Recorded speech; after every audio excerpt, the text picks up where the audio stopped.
रे road, खेतवाडी, दगडी चाळ व चिंचपोकळीमधील सर्व देवी एका दिवसामध्ये पाहायच्या असतील तर ही रील तुमच्यासाठी आहे।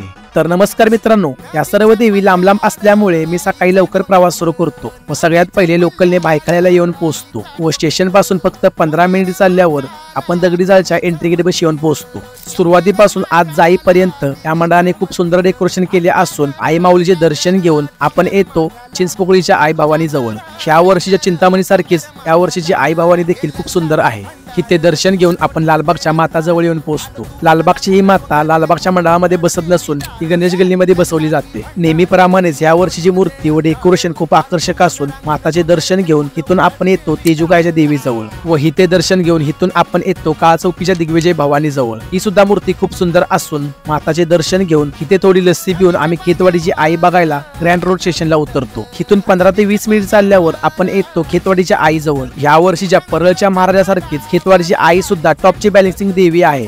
इथे आईचं दर्शन घेऊन इथून आपण येऊन पोहोचतो रे रोड स्टेशनला। रे रोड स्टेशन पासून या सर्व देवी लांब लांब असून आपण 15 ते 20 मिनिट चालून आपण येतो रे रोडच्या कुलस्वामी जवळ। इथे दर्शन घेऊन इथून आपण येतो रे रोडच्या महाराणी जवळ। ही देवी रे रोडची सर्वात सुंदर व उंच मूर्ती असून मूर्ती शंकर आणि पार्वतीच्या अवतारामध्ये आहे व इथे डेकोरेशन सुद्धा खूप सुंदर व आकर्षक असून आईचे दर्शन घेऊन आपण येतो रे रोडच्या आई भवानी जवळ। ही सुद्धा मूर्ती खूप उंच व आकर्षक असून आईचे दर्शन घेऊन तिथून पुढे आपण येतो रे रोडच्या माजवळ। तर मित्रांनो, ही मूर्ती रे रोडची शेवटची उंच मूर्ती असून आईचे दर्शन घेऊन तिथून परत आपण रिटर्न येतो स्टेशनला। तर मित्रांनो, तुम्हाला जर ही रील आवडली असेल तर लाईक करून तुमच्या मित्राला नक्की शेअर करा।